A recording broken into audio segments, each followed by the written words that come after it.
नमस्कार, crystal clear news में आप सभी का स्वागत है। प्रियंका गांधी जी का संसद का पहला भाषण सुनिए आगे। आप राजनीतिक न्याय की बात करते हैं, सरकारों को पैसों के बल पर गिरा देते हैं।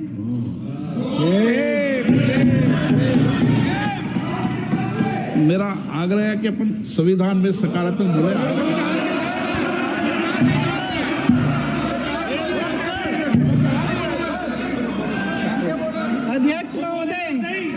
अध्यक्ष महोदय, सत्ता पक्ष के हमारे साथी ने एक उदाहरण दिया उत्तर प्रदेश की सरकार का, तो मैं भी एक उदाहरण दे देती हूँ महाराष्ट्र की सरकार का। मैं भी एक उदाहरण दे देती हूँ हिमाचल की सरकार को तोड़ने की कोशिश किसने की, पैसों के बल पे की, गोवा की सरकार। तमाम उदाहरण है। राजस्थान की क्या ये सरकारें जनता ने नहीं चुनी थी? क्या संविधान इन पर लागू नहीं था? पूरी देश की जनता जानती है कि इनका हंसती है, जानती है कि इनके यहाँ तो वॉशिंग मशीन है।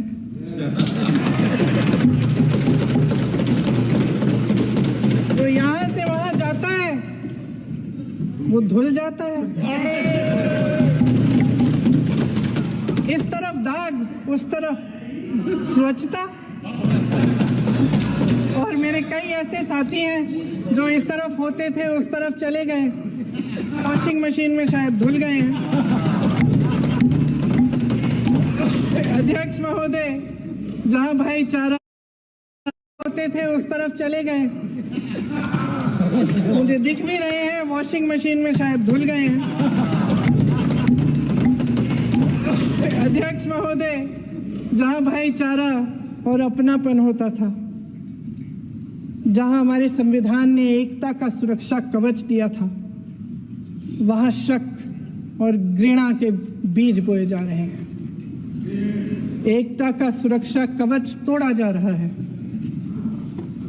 प्रधानमंत्री जी यहां सदन में संविधान की किताब को यूं माथे से लगाते हैं, लेकिन संभल में, हाथरस में, मणिपुर में जब न्याय की गुहार आती है, उठती है, तो उनके माथे पे शिकन तक नहीं आता।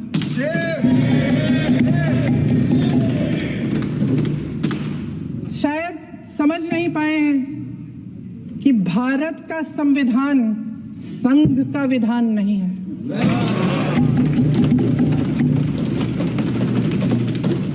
भारत के संविधान ने हमें एकता दी, हमें आपसी प्रेम दिया। उस मोहब्बत की दुकान जिस पर आपको हंसी आती है, उसके साथ करोड़ों देशवासी चले। करोड़ों देशवासियों के दिल में एक दूसरे के लिए प्रेम है, घृणा नहीं है।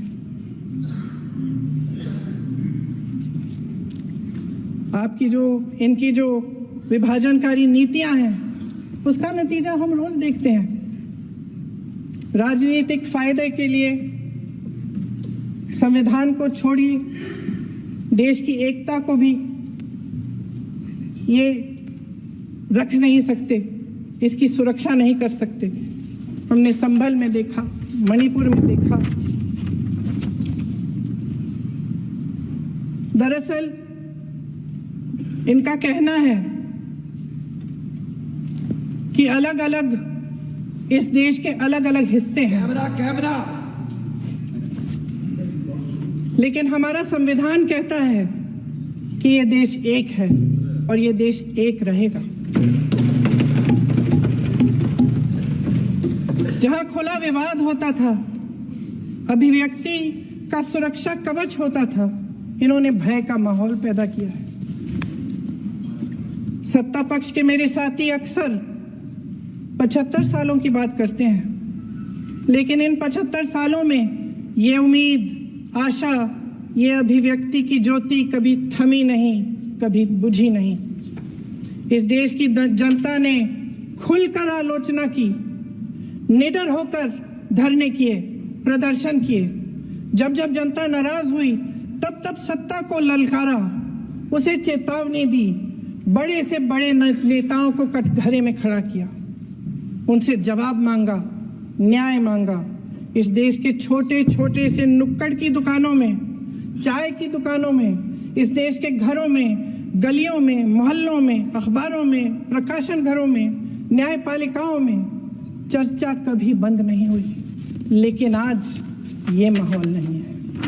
आज जनता को सच बोलने से डराया जाता है, धमकाया जाता है।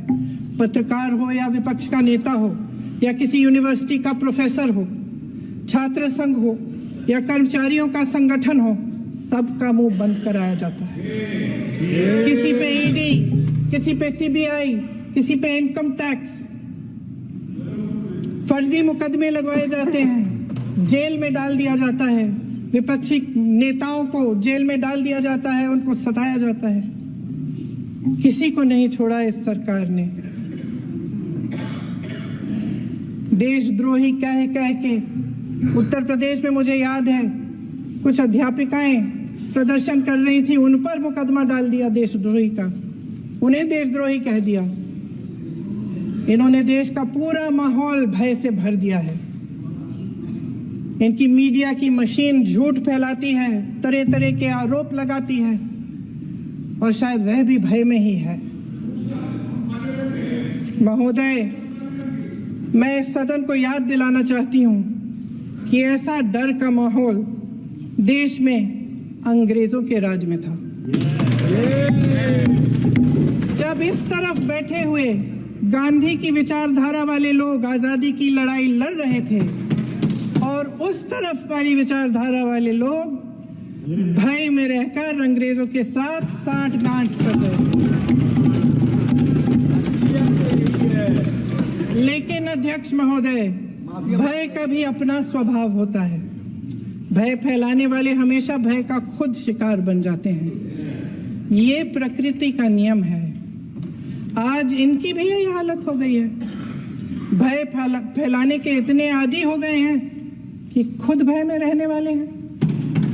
चर्चा से डरते हैं, आलोचना से घबराते हैं। कई दिनों से हम मांग रहे हैं कि चर्चा करिए, लेकिन चर्चा करने की हिम्मत ही नहीं है।